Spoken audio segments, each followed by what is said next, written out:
La República de Roma ya no existe. Tras la escalada de violencia para hacerse con el poder, Julio César es asesinado por los aristócratas. Pretenden mantener al Senado como autoridad política de Roma, pero la tentativa fracasa. La era de los emperadores comienza con César Augusto. Siglo I a.C. Bajo la soberanía del nuevo emperador, el Imperio Romano trata de expandirse y pone rumbo a las tierras que hay más allá del Rin. Pero la última conquista finaliza de un modo trágicamente violento. Las tribus germánicas se oponen al yugo imperial y se enfrentan a la autoridad romana. Frustran las ambiciones imperiales, reescriben la historia y desafían al imperio.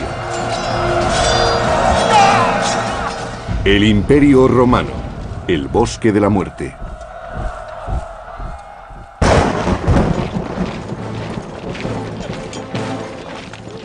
Galia, siglo I a.C. Roma pretende dominar el mundo. Alentados por un crecimiento sin precedentes, los líderes del imperio creen que los pueblos conquistados no se opondrán a su misión civilizadora. El emperador Augusto consolida su poder tras el asesinato de su tío abuelo, Julio César. Roma se alza y extiende por todo el mundo conocido. Augusto fue un pariente de Julio César que se convirtió en el primer emperador romano. Él salvó la República. Sus métodos hubieran sido impensables para Julio César. Fue el principio del apogeo de Roma.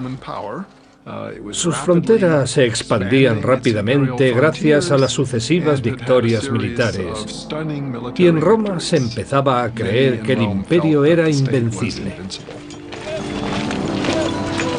Augusto ha triunfado en su tarea: poner los valores democráticos de la antigua república al servicio del poder y el liderazgo del emperador.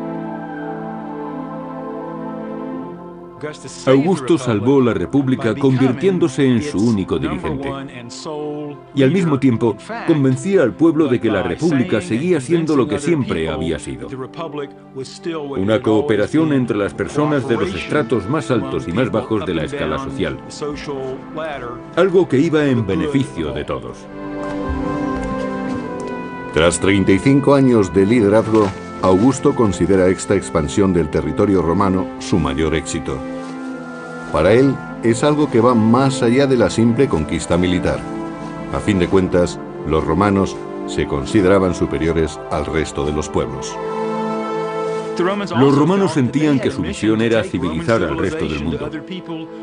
Tenían una misión cultural y por eso trataban de imponer la ley y la justicia, como ellos la concebían, al resto de los pueblos, aquellos a los que llamaban bárbaros. Tras la exitosa anexión de la Galia como provincia romana, el Imperio Romano trata de conquistar las tierras más allá del Rin, lo que se conocería como Germania. Las tribus de más allá del Rin vivían de manera precaria, luchando entre sí en sangrientas guerras fratricidas. Algunas tribus incluso se atrevían a penetrar en territorio romano, algo que el imperio no iba a tolerar. Roma considera que estos pueblos son salvajes e impredecibles, y por tanto, un objetivo a conquistar. Ha habido muchos debates sobre los objetivos de Roma al este del Rin. Quizás el imperio trataba de establecer una nueva provincia entre el Rin y el Elba. O quizás trataban de frenar las incursiones que llegaban de más allá del Rin. Casi todas las opiniones coinciden en que Roma intentaba establecer una nueva provincia. En el año 9 a.C., el emperador Augusto envía al general Tiberio más allá del Rin. La relación entre romanos y germanos es muy conflictiva. Hay gente que quería colaborar con los romanos y gente que aborrecía a los romanos. En aquella época los pueblos germánicos debían enfrentarse a muchos desacuerdos. Eran comunes las luchas por el poder. Tiberio, un destacado militar con importantes contactos, tiene muchas probabilidades de suceder al emperador. En Germania, visita al jefe de la tribu de los queruscos, al que considera un aliado potencial. Los bárbaros se aliaron con los romanos para luchar contra los enemigos comunes de ambos pueblos. Y los romanos querían extender las fronteras de su territorio y su misión civilizadora hacia las regiones del norte. El líder de los queruscos acepta la alianza con Roma. Aunque su pueblo no tenga interés en adoptar el modo de vida del imperio, se benefician de su protección y su prestigio. Tenían mucho que ganar si se aliaban con Roma, sobre todo la élite gobernante. Económicamente, esta asociación les daba acceso a muchos productos romanos, lo que les confería un estatus privilegiado. El príncipe germánico es todavía muy joven, pero acabaría convirtiéndose en un astuto conspirador. Fue educado en dos mundos, siguiendo las tradiciones de su pueblo y protegido por la gloria y el poder del imperio. Llegaría a ser un oficial romano y un rey germánico. Su nombre era Arminio.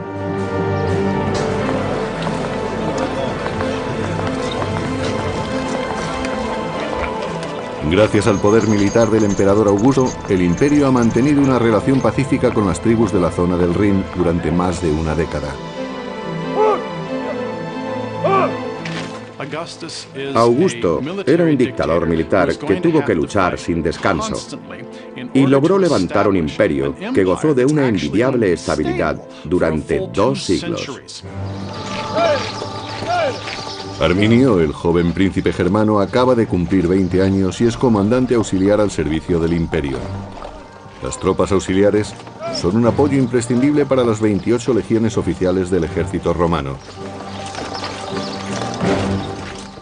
Augusto debía asegurarse de que se comprendiesen sus objetivos.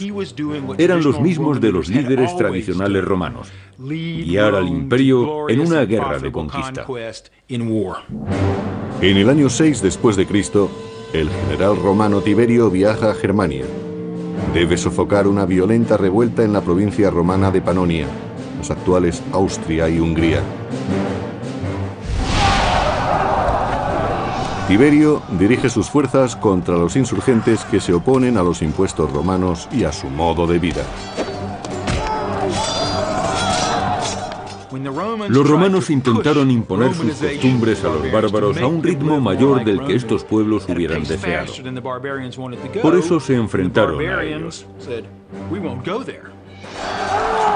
La revuelta dura ya 3 años y la situación es cada vez más complicada para el ejército romano.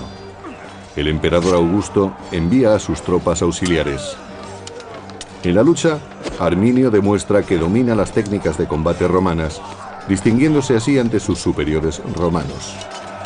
En palabras del historiador romano del siglo I, Velius Paterculus, bravo e inteligente. Arminio era un bárbaro fuera de lo común. Lo demostraban sus técnicas notables y sus ojos, que reflejaban el fuego de su espíritu. Arminio era consciente de que Roma trataba de un modo violento a sus provincias, aplastando cualquier atisbo de autonomía. Veía a los panonios en la misma situación en la que estaba su pueblo, en el norte de Germania, y estableció una relación entre ellos y su propia comunidad durante la campaña en Panonia. Pero Arminio sigue luchando al servicio del imperio y apoya con sus tropas auxiliares a las legiones romanas del general Tiberio. Mientras Roma lucha por mantener el orden en Panonia, en Germania, la influencia del imperio se hace sentir paulatinamente. El pueblo de Arminio, contratado para la construcción de carreteras y otros edificios, empieza a sacar partido de las costumbres romanas. Los bárbaros, especialmente los que vivían cerca del Rin, no consideraban que vivían en el mundo romano. Sin embargo, apreciaban las ventajas de la romanización. Desarrollaron una vida basada en el comercio y crearon comunidades más grandes en oposición a las pequeñas comunidades en las que habían vivido tradicionalmente. En palabras del historiador del siglo III, Casio Dio, los bárbaros se adaptaban al modo de vida romano, se acostumbraron a tener mercados y a relacionarse pacíficamente. Cambiaron sin saberlo. En el año 7 después de Cristo, el emperador Augusto nombra a Quintilio Varo gobernador de los territorios al este del Rin. Varo era un comandante relativamente capacitado, pero también hemos podido comprobar que no se trataba de la persona más amable del mundo. Su descripción a cargo del historiador Velleius Paterculus no es demasiado halagadora. Quintilio Varo era un hombre de carácter afable y tranquilo, aunque tan limitado de mente como de movimiento, y más acostumbrado a los placeres que al servicio activo en campaña. La paz en Germania se adaptaba perfectamente a su carácter relajado. Varo se hace amigo de Arminio, que ha regresado a Germania como un respetable ciudadano romano. Roma ve en Arminio a un poderoso aliado para sus planes de paz. Los germanos aceptan las reglas romanas, pero solo para evitar enfrentamientos. A los germanos no les gustaba comparecer ante los tribunales romanos y no querían que los romanos arbitraran sus conflictos. Ellos ya disponían de un modo propio de resolver sus problemas.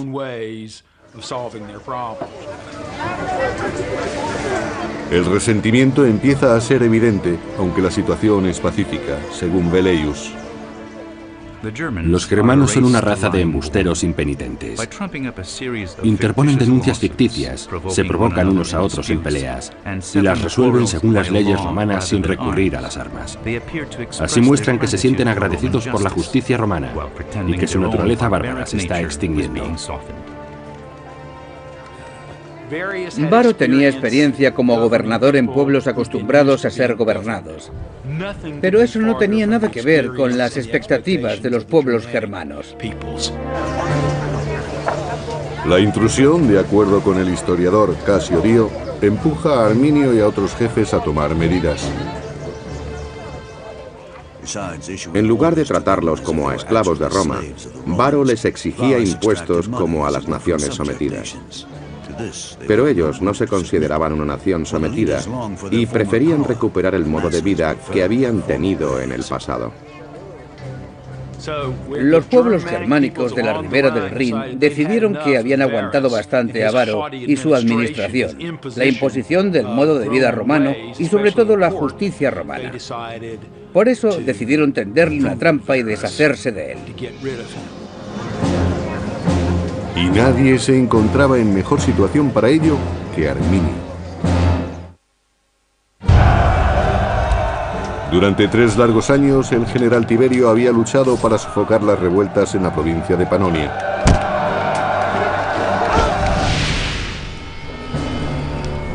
Al fin, en el año 9 después de Cristo, Tiberio ve sus esfuerzos recompensados. Los insurgentes han sido derrotados. La victoria está cerca. Pero mientras que el orden ha sido restablecido en Panonia, la situación en Germania es tensa, aunque los romanos todavía no son conscientes de ello. El general romano Varo, gobernador de esta pacífica provincia, ha impuesto la doctrina romana y ha presionado demasiado al pueblo germano.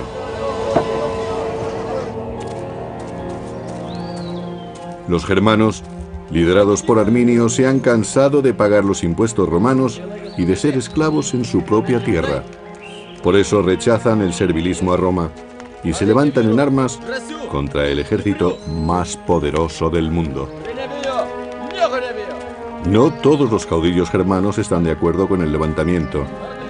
Uno de ellos, un hombre llamado Sellestes, considera que el riesgo es demasiado grande, pero Arminio convence al resto. En aquellos momentos, Arminio es la persona más influyente de su pueblo, y el hecho de ser apoyado por la mayoría de los suyos es todo un honor. Ya no quiere que lo vean como un eslabón de una estructura más poderosa. Ya no se siente como si formase parte de Roma.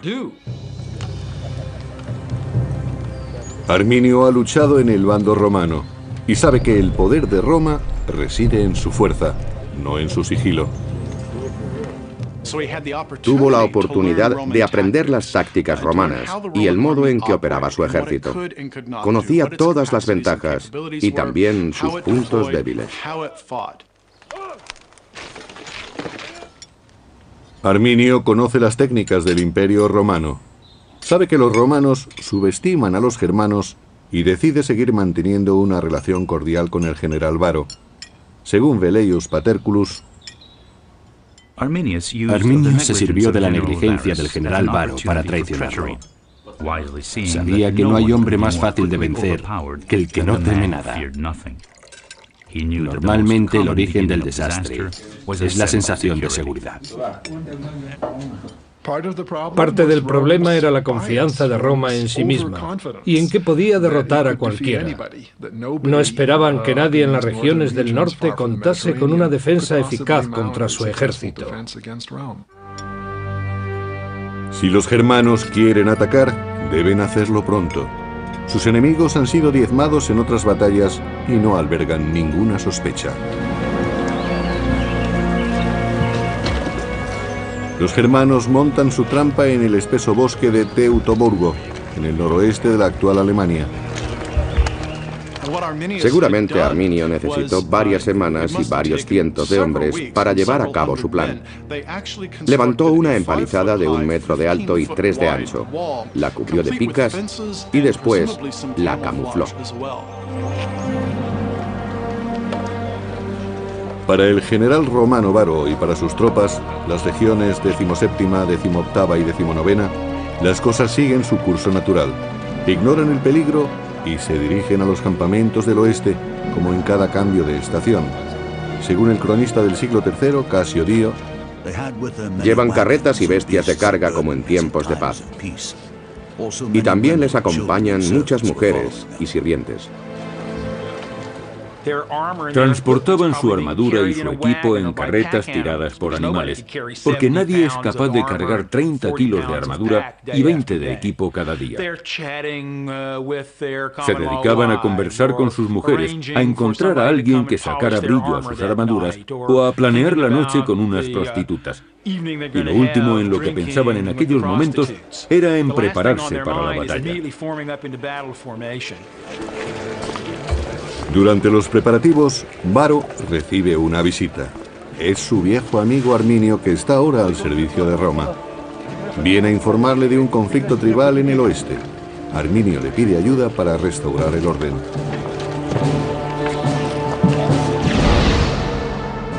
El supuesto levantamiento se ha producido en una zona poco conocida, llamada Calcrise, cerca del fuerte romano de Halter. Es el destino de las tropas de Varo.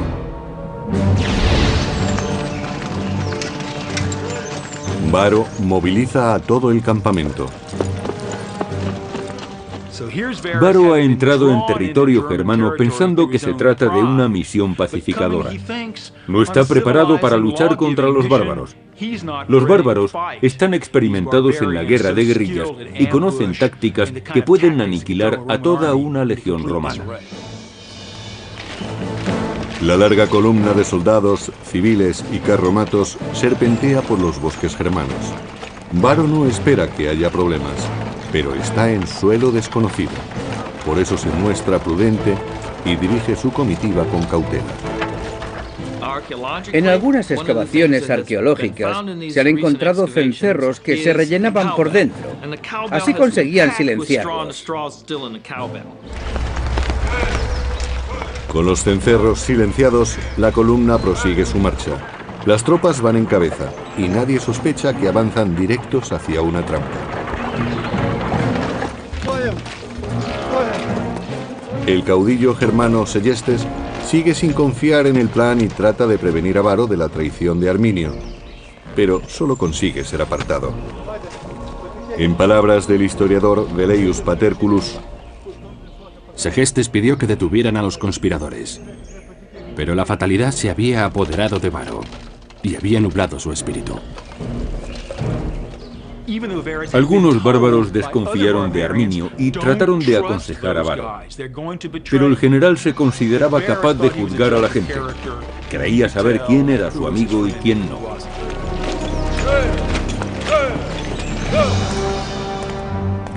Varo conduce sus tropas hacia una trampa. Y el general Tiberio regresa a Roma después de haber vencido en Panonia.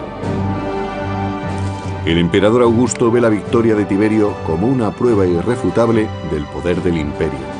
Roma es invulnerable.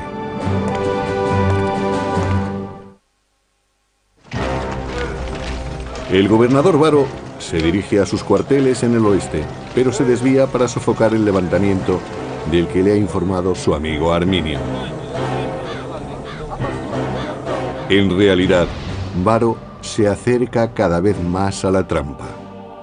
Está en las profundidades del bosque de Teutoburgo, en una zona conocida como Calcrise. Los soldados se desplazaban sobre bancos de arena y estaban rodeados por la espesura del bosque. Se trataba de una zona de paso muy complicada, por lo que la columna romana tuvo que estrecharse. Los legionarios romanos marchaban en filas de 6 u 8, y en esta zona formarían filas de 4 o de 2. Además, los soldados se veían entorpecidos por la presencia de sus familias y de las bestias de carga que los acompañaban. Cada vez les costaba más avanzar. Los caminos estaban encharcados o cubiertos de barro y lodo, y además estaban cerca de las rías, por lo que encontraban muchos barrancos a su paso. Era muy peligroso. Esa era la ruta por la que se desplazaban los soldados de Varo. La peor ruta que podría haber escogido. A un lado estaba el pantano, al otro las colinas. Para los romanos era muy complicado cargar con sus armaduras por ese camino. Les resultaba demasiado pesada. Los germanos habían conducido a los romanos a la trampa perfecta. Era difícil avanzar e imposible retroceder. Arminio sabía que Varo estaba en sus manos.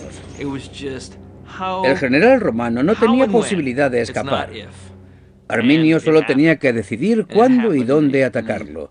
Y no perdió el tiempo. Fue un ataque inesperado. El cronista del siglo III, Casio Dio, describe el momento de la emboscada. Los germanos se lanzaron sobre Varo en medio de aquel bosque impenetrable. Se mostraron como lo que eran, enemigos y no súbditos, y sembraron el caos. La trampa se había cerrado. Los romanos estaban atrapados y rodeados de bárbaros. Era una situación terrible. Los romanos que llevaban armadura podían considerarse afortunados. No tenían espacio para desplegarse e iban a ser diezmados muy rápidamente. La columna de militares romanos y de civiles medía 1,5 kilómetros de largo. Varo, situado en la mitad, no era consciente del desastre de la vanguardia. Solo sabía que la marcha se había detenido súbitamente.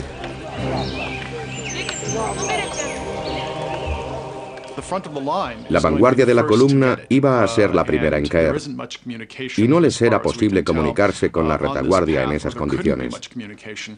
El ejército romano estaba en una situación muy vulnerable. Realmente corrían un gran peligro. Cuando Varo fue informado del ataque, ya era tarde. No había tiempo de prepararse ni de escapar. La sucesión exacta de los acontecimientos sigue siendo un misterio.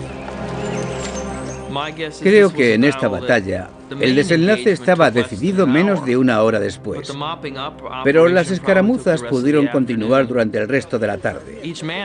Los legionarios tuvieron que asumir lo inevitable. Debió de ser un golpe muy duro para los romanos. Eran el imperio, el ejército más poderoso, como los Estados Unidos actualmente. Cada vez había más bajas entre los romanos y, según Casio Dio, empezaron a llegar más germanos. Las fuerzas del enemigo aumentaron. Los germanos que dudaron en un principio se unían ahora con la promesa del saqueo.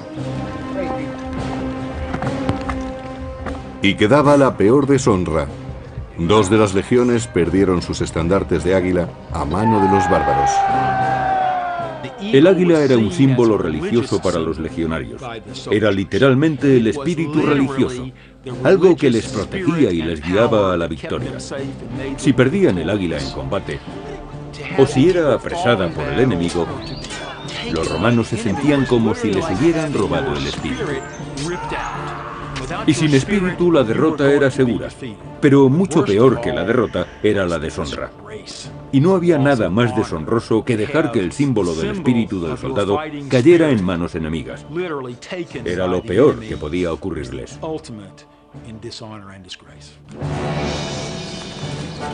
Los romanos pierden la batalla y los estandartes. Como general, Varo sabe lo que le resta por hacer. Varo había sido engañado por los bárbaros. Sabía que era el único responsable. Había dirigido a un ejército y no había sido precavido. Roma iba a culparle de aquella derrota. El propio Varo no podría nunca perdonarse a sí mismo. Su única salida era el suicidio, incluso si era un suicidio poco honorable. Los germanos, a las órdenes de Arminio, han recuperado su tierra y han derrotado al ejército más poderoso del mundo. Según su tradición, ahora debían martirizar a los prisioneros.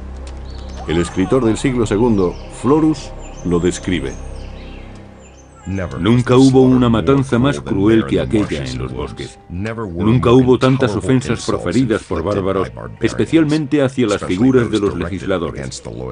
A algunos hombres les sacaron los ojos, a otros les cortaron las manos. A uno le cosieron la boca después de cortarle la lengua.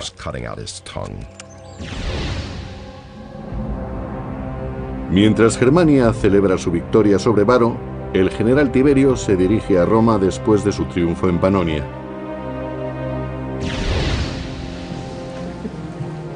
En Roma, el emperador Augusto ultima los preparativos para celebrar el regreso de Tiberio, pero pronto la alegría de los romanos se verá ensombrecida. La noticia de que habían perdido 3 legiones llegó a Roma. Augusto estaba completamente horrorizado. Según cuenta la historia, el emperador gritó varias veces: «Varo, Varo, devuélveme mis legiones». Supuso un revés tremendo. Roma había encadenado una serie de triunfos militares y Augusto creía que los pueblos del norte serían fácilmente derrotados. Pero de pronto 3 legiones enteras habían sido destruidas en una sola batalla. Eran aproximadamente 20.000 hombres. Fue un desastre sin precedentes.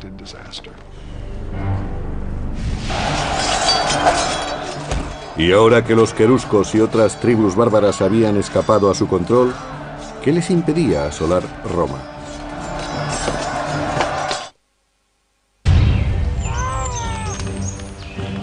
Año 9 después de Cristo. Las legiones romanas están siendo diezmadas en el norte. Cuando el general Tiberio regresa a Roma, encuentra al emperador Augusto destrozado por las noticias de la terrible pérdida.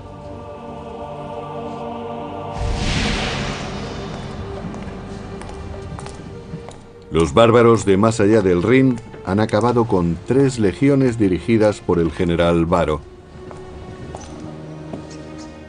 El desastre de Varo frustró los planes de Augusto. Ahora resultaba mucho más complicado expandir la frontera norte del Imperio Romano. Ahora siempre tendrían que enfrentarse con feroces pueblos en sus fronteras. En cualquier momento, las tribus podrían adentrarse en su territorio para atacar. Ha sido un golpe muy duro para Roma y no puede quedar impune. Arminio había asestado un duro golpe a la moral del imperio y, por tanto, el orgullo y el honor de Roma debían ser vengados. Habían perdido cerca de 20.000 hombres de una fuerza de legionarios compuesta de 150.000. Sería como si el ejército de Estados Unidos perdiese a 60.000 de sus 600.000 hombres. Si perdiesen al 10% de sus efectivos, saldría en la portada de todos los periódicos. Para restaurar el prestigio de Roma, el general Tiberio moviliza a sus tropas. Tiberio se desplaza con 8 legiones y tropas auxiliares para reforzar la frontera del Rin y la Galia. Roma parece a salvo por el momento. Los germanos siguen en la frontera, pero los romanos han aprendido lo astutos que pueden ser sus enemigos y permanecen vigilantes incluso en su territorio. Hay guardias apostados en todas las esquinas de Roma. Fue muy duro para Roma, como ciudad y como sociedad, comprobar que aquellos pueblos del norte eran capaces de asestar un golpe así a su ejército. César, Tácito y muchos otros dirigentes los habían considerado militarmente inferiores.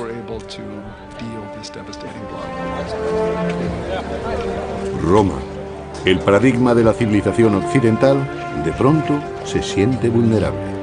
Todo ciudadano o visitante extranjero se convierte en sospechoso, en enemigo potencial.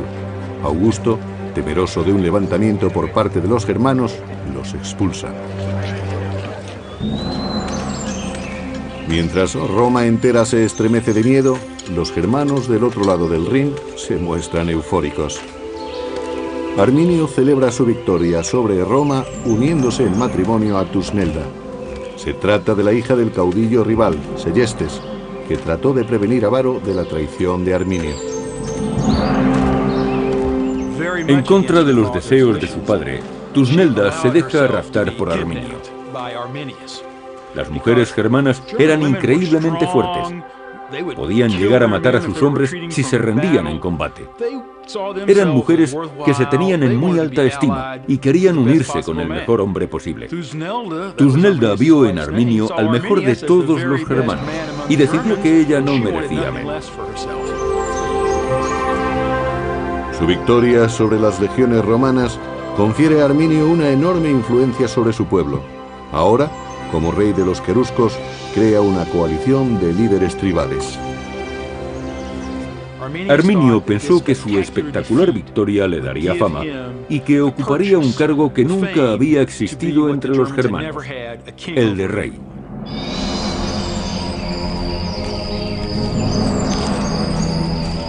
El lugar de la masacre se convirtió en un lugar sagrado. Se mantuvo intacto para conmemorar la victoria y rendir culto a los dioses germanos. Los germanos practicaban su culto en el campo. Erigían imágenes y tótems de animales en el bosque. El tallado de tótems era muy común en la época, también entre los romanos, pero probablemente los germanos sean el mejor ejemplo. Roma había sufrido un fuerte impacto. Los germanos conservaron las armas romanas como una recompensa sagrada. Las espadas, picas y escudos eran obras de artesanía y su fabricación requería muchos materiales. Económicamente eran muy valiosos, pero parece ser que en muchas circunstancias el valor ritual era más importante. Se han encontrado cientos de ellos con ornamentos que indican que pertenecieron a oficiales. Algunas de estas armas tienen detalles en oro y plata. Gracias a su astucia y a la violencia, los germanos han conseguido recuperar su territorio, al menos por ahora. Pero Roma no está dispuesta a rendirse. Los romanos se dieron cuenta de que tenían un grave problema en el Rin. Decidieron reagruparse, lo que significó reclutar más soldados y establecer nuevas alianzas con los bárbaros. Al cabo de un tiempo, Roma envió nuevas expediciones más allá del Rin. Su intención era pacificar el área, pero también pretendían recuperar su honor perdido en la batalla contra Arminio.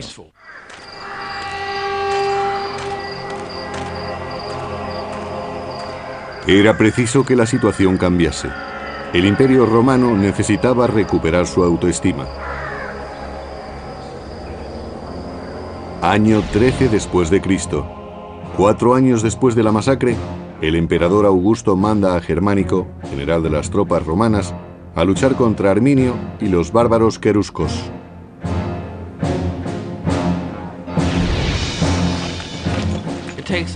Era prioritario que la potencia militar de Roma se restableciera. De lo contrario, Germánico no podría disponer de las tropas suficientes. No había discusión posible. El honor del emperador y probablemente su vida estaban en juego. Era un problema que había que solucionar enseguida. La fuerza interior de los romanos se alimentaba de venganza, de odio y de furia. En aquel momento no existía la idea de compasión ni de humanidad. Eran un pueblo despiadado. Enviar a Germánico a Germania fue una de las últimas órdenes que daría Augusto. Un año después, a los 77 años, murió abatido por las consecuencias de la derrota. No pudo completar su visión del imperio. Sin descendencia, Augusto nombró a Tiberio como su sucesor.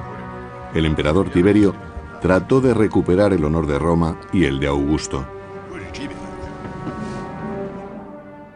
Augusto había alcanzado la gloria en numerosas campañas militares, pero nunca se recuperó psicológicamente de aquel golpe. Murió pocos años más tarde. En muchos aspectos sintió que su legado había sido destruido. Augusto, que había dedicado su vida a romanizar el mundo, murió por el peso de la derrota.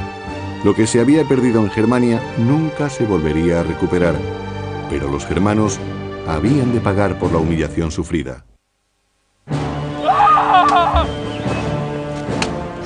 Una sangrienta batalla supuso la gloria para el caudillo germano Arminio y para los bárbaros. La misma batalla que socavó la confianza del imperio. Pero Roma no se rendía.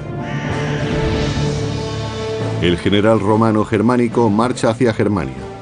Su único objetivo es la venganza y decide atacar una tribu afín a Arminio. Como desafío, las tribus queman sus propias aldeas para privar a los romanos de cualquier cosa de valor. No había mucho que saquear en las ciudades de los bárbaros. Tenían asentamientos cada vez más grandes, pero podían desaparecer en cualquier momento y regresar más adelante. Mientras, el enemigo derrochaba dinero en una campaña que no aportaba ningún beneficio. La guerra se había convertido en algo deficitario económicamente. El historiador del siglo I, Tácito, pensaba de otro modo. Germánico ordenó a uno de sus generales atacar a la tribu de los bructeros, y en la vorágine de la matanza hallaron el águila de la 19ª legión que habían perdido con Varo. Las tropas marcharon después hacia la frontera, arrasándolo todo a su paso.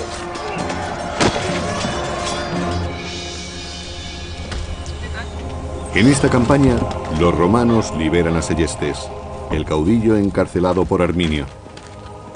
Pero su venganza no terminaba ahí. Después, los romanos apresaron a la hija de Seyestes, Tusnelda, que esperaba un hijo de Arminio. Tusnelda fue capturada por los romanos y llevada a la capital como prueba del éxito en su misión. Su principal objetivo era humillar a Arminio, el hombre que había derrotado al general Varo y a sus 3 legiones. En el año 15 después de Cristo, 6 años después de la emboscada, el ejército romano llega al lugar de la masacre en los bosques de Calcrise. Ahora es un monumento sagrado a la victoria de los germanos. Cuando llegaron al lugar de la derrota de Varo, encontraron espadas rotas por el suelo. Y también había cráneos clavados en los árboles. La batalla tuvo que ser horrible. El valle estaba lleno de huesos que probablemente pertenecían a los vencidos, salvo los oficiales que seguramente habían muerto en la horca o degollados por los germanos. Así era como practicaban los sacrificios. El historiador del siglo I, Tácito, describe así la escena. Había huesos por todas partes, diseminados en los lugares donde los hombres trataron de huir y amontonados donde resistieron. Y al lado descansaban armas rotas y huesos de caballos. Los cráneos humanos estaban clavados a los árboles. No muy lejos se alzaban los altares bárbaros donde fueron sacrificados los jefes. Sin duda fue sobrecogedor para Germánico y sus hombres. Se dieron cuenta de que podían ser los restos de sus familiares o de sus amigos. Eran sus compañeros de armas. Y los enterraron. El entierro y su ritual eran muy importantes. Aseguraban el descanso de los muertos, que ya no regresarían para atormentar a los vivos. El historiador Tácito dice: los romanos enterraron los restos de las 3 legiones. No sabían si estaban enterrando a amigos o a desconocidos, pero la ira que sentían hacia el enemigo era la misma. Todos sufrían y maldecían. Fue muy significativo para Roma demostrar que recordaba a sus veteranos. Nunca desistiría en su intento de recuperar el honor que le había sido arrebatado. Su desgracia se debía a la incompetencia y arrogancia de un general. Para los germanos, que ven el campo de batalla como un santuario, el entierro es una herejía. En cuanto los soldados enemigos se alejaban, exhumaban los restos y santificaban de nuevo el lugar. Arminio, que había derrotado a Roma 6 años antes, se siente amenazado por el retorno de los romanos. El giro de los acontecimientos le preocupa. Tácito describe su rabia. Arminio, colérico por naturaleza, enfureció cuando su mujer fue capturada. El destino de su hijo sería la esclavitud. El general se dejó llevar por la ira y declaró la guerra a Segestes y al imperio. Estalla la guerra. Las fuerzas de Arminio están familiarizadas con el entorno y una vez más sacan partido de su ventaja contra las tropas romanas. Las legiones romanas eran superiores cuando podían elegir un campo de batalla llano y extenso. En ese tipo de terreno tenían más espacio para maniobrar y podían avanzar en formaciones compactas. Y en aquel momento no se daba ninguno de esos factores. No era llano, no había sitio para maniobrar y no podían agrupar sus unidades. Pero Germánico logra tender una trampa al enemigo y lo atrae a campo abierto. Los romanos han ganado esta batalla, pero no la guerra. La dificultad del terreno, el coste de la campaña y la tenacidad de los bárbaros despojan a Roma de cualquier esperanza de victoria. Durante muchos años los romanos realizaron incursiones en el este del Rin e incluso intentaron capturar a Arminio, pero no tuvieron éxito. Ni Arminio ni Germánico vivirían para ver los resultados de sus esfuerzos. 3 años más tarde, en el 19 después de Cristo, ambos murieron de un modo muy poco heroico. Germánico sucumbió a la enfermedad. Algunos aseguran que fue envenenado por un rival político en las intrigas de Roma. Ese mismo año, Arminio fue asesinado por sus soldados que consideraban despóticas sus maneras. Arminio estaba muy entregado a una causa: la libertad de su pueblo y la suya propia. Quería ser rey de todas las tribus germánicas. Pero éstas no querían un rey. Querían autonomía, y Arminio se la había dado. Y en el proceso había cambiado el concepto de Roma como imperio. Esta batalla frenó la expansión de Roma. Si no hubiera tenido lugar, no sabemos hasta dónde hubiese llegado el imperio por el este. Roma podría haber conquistado Alemania, Polonia y parte de Rusia. Nunca lo sabremos. Después de la batalla de Teutoburgo, Roma tuvo más en cuenta los riesgos de una expansión. El beneficio rara vez merecía la pena, pero las conquistas eran demasiado atractivas como para ser ignoradas. Del territorio romano, su mayor éxito. Para él, es algo que va más allá de la simple conquista militar. A fin de cuentas, los romanos se consideraban superiores al resto de los pueblos. Los romanos sentían que su misión era civilizar al resto del mundo. Tenían una misión cultural y por eso trataban de imponer la ley y la justicia, como ellos la concebían al resto de los pueblos, aquellos a los que llamaban bárbaros. Tras la exitosa anexión de la Galia como provincia romana, el Imperio Romano trata de conquistar las tierras más allá del Rin, lo que se conocería como Germania. Las tribus de más allá del Rin vivían de manera precaria, luchando entre sí en sangrientas guerras fratricidas. Algunas tribus incluso se atrevían a penetrar en territorio romano, algo que el imperio no iba a tolerar. Roma considera que estos pueblos son salvajes e impredecibles, y por tanto, un objetivo a conquistar. Ha habido muchos debates sobre los objetivos de Roma al este del Rin. Quizás el imperio trataba de establecer una nueva provincia entre el Rin y el Elba. O quizás trataban de frenar las incursiones que llegaban de más allá del Rin. Casi todas las opiniones coinciden en que Roma intentaba establecer una nueva provincia. En el año 9 a.C., el emperador Augusto envía al general Tiberio más allá del Rin. La relación entre romanos y germanos es muy conflictiva. Hay gente que quería colaborar con los romanos y gente que aborrecía a los romanos. En aquella época los pueblos germánicos debían enfrentarse a muchos desacuerdos. Eran comunes las luchas por el poder. Tiberio, un destacado militar con importantes contactos, tiene muchas probabilidades de suceder al emperador. En Germania, visita al jefe de la tribu de los queruscos, al que considera un aliado potencial.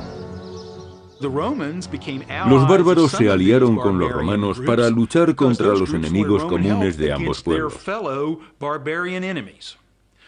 Y los romanos querían extender las fronteras de su territorio y su misión civilizadora hacia las regiones del norte.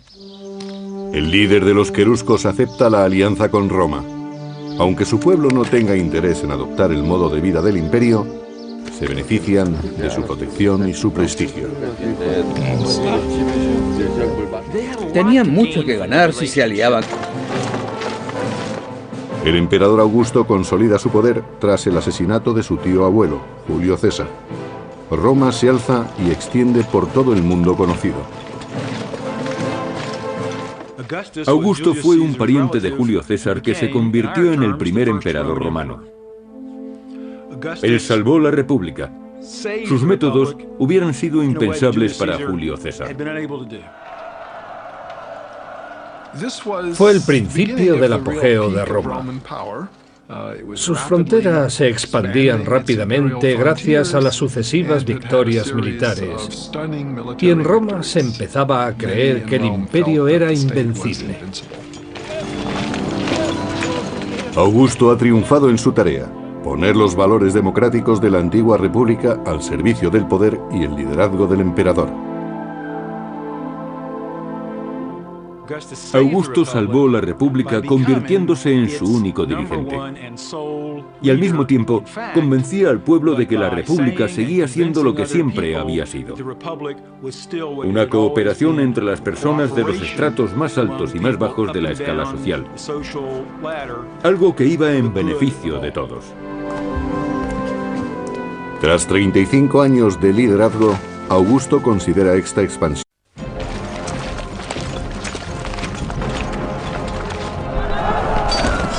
La República de Roma ya no existe. Tras la escalada de violencia para hacerse con el poder, Julio César es asesinado por los aristócratas. Pretenden mantener al Senado como autoridad política de Roma, pero la tentativa fracasa. La era de los emperadores comienza con César Augusto. Siglo I a.C. Bajo la soberanía del nuevo emperador, el Imperio Romano trata de expandirse y pone rumbo a las tierras que hay más allá del Rin. Pero la última conquista finaliza de un modo trágicamente violento. Las tribus germánicas se oponen al yugo imperial y se enfrentan a la autoridad romana. Frustran las ambiciones imperiales, reescriben la historia y desafían al imperio. El Imperio Romano, el bosque de la muerte.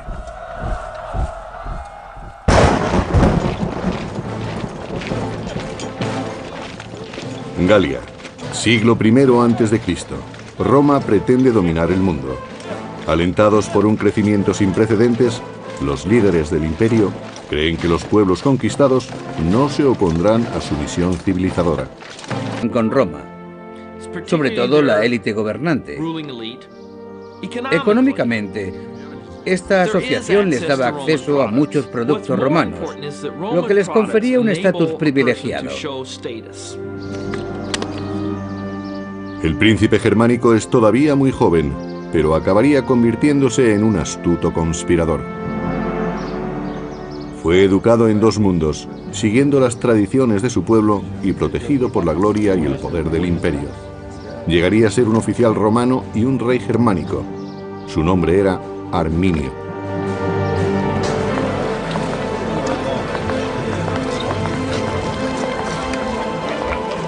Gracias al poder militar del emperador Augusto, el imperio ha mantenido una relación pacífica con las tribus de la zona del Rin durante más de una década. Augusto era un dictador militar que tuvo que luchar sin descanso y logró levantar un imperio que gozó de una envidiable estabilidad durante 2 siglos. Arminio, el joven príncipe germano, acaba de cumplir 20 años y es comandante auxiliar al servicio del imperio. Las tropas auxiliares son un apoyo imprescindible para las 28 legiones oficiales del ejército romano.